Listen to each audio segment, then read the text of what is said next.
Tonight, 13 investigates a tragedy involving a decorated veteran. The VA and a local nursing home were supposed to be caring for this 70-year-old great-grandfather, but he went missing for days. Tonight, our senior investigative reporter Bob Siegel shows you where he was found and why his family now is demanding answers. Right there.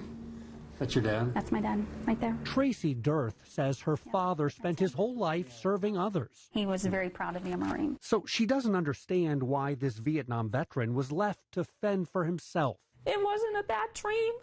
It was real. Gerald Bowers grew up in Indianapolis. He loved baseball, served in Vietnam, and came home to raise a family.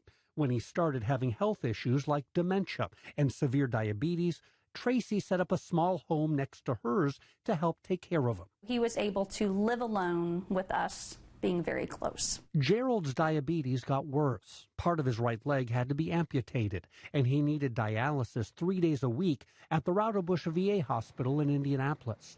TRACI says the VA suggested she and her family take a much-needed vacation, and the VA would provide short-term respite care for her dad.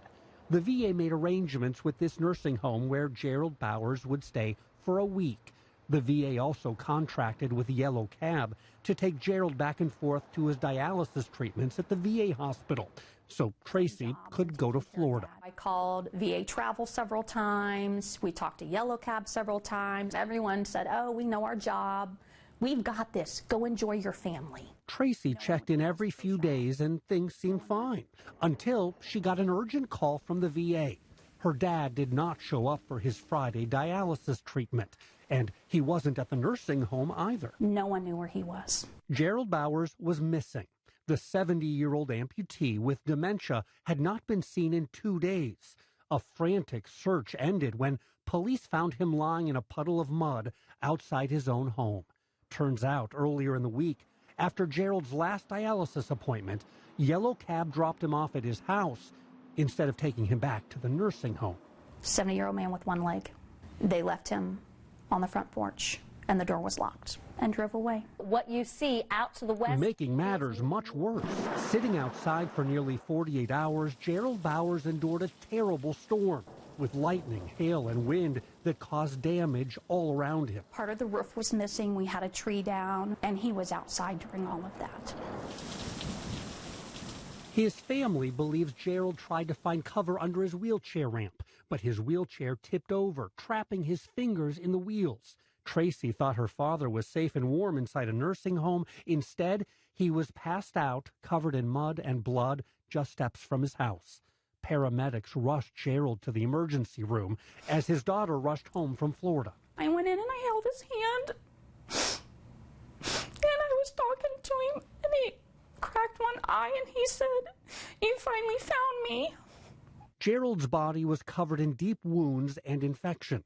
It took 30 days before he could go home from the hospital, and even then, he had to return a few weeks later to have 2 of his fingers amputated. He spent his final days at home with family. He could no longer function. He couldn't eat anymore. He just lay there every day, waiting to die. Eventually, that day did come, about 3.5 months after what appears to be a terrible mix-up. So, ultimately, who is responsible for this deadly mistake? This is a horrible tragedy that should have never happened. The attorneys now representing TRACI's family say there's plenty of blame to go around. They believe the cab company and its driver are liable for transporting Gerald to the wrong place. They say the nursing home was negligent for not confirming Gerald's whereabouts when he never returned after his medical appointment. And they say the VA shares responsibility for coordinating Gerald's care, which fell apart while his family was out of town. Each one of them had an integral part and a responsibility to take care of Mr. Bowers, and they didn't. TRACI agrees, and she wants changes to help ensure other veterans don't suffer like her dad did. All 3 companies had one job, and that was to take care of him for 7 days, and they didn't do it, and he died. We've reached out to the VA, Yellow Cab, and Decatur Township Center Nursing Home. None of them are willing to discuss what mistakes were made. But we do have some internal reports filed by the nursing home, and they show that nurses noticed Gerald Bowers had not returned, and they simply assumed he was admitted to the VA hospital when he really wasn't. In these reports filed with the federal regulators, the nursing home says it's made changes to keep better track of its residents. They simply assumed. They assumed. Now, the family has attorneys here. Have they sued? They have. Actually, there are 2 lawsuits that have been filed, one against the VA in federal court. There's another one against the nursing home, yellow cab, and a taxi driver filed here in Marion County.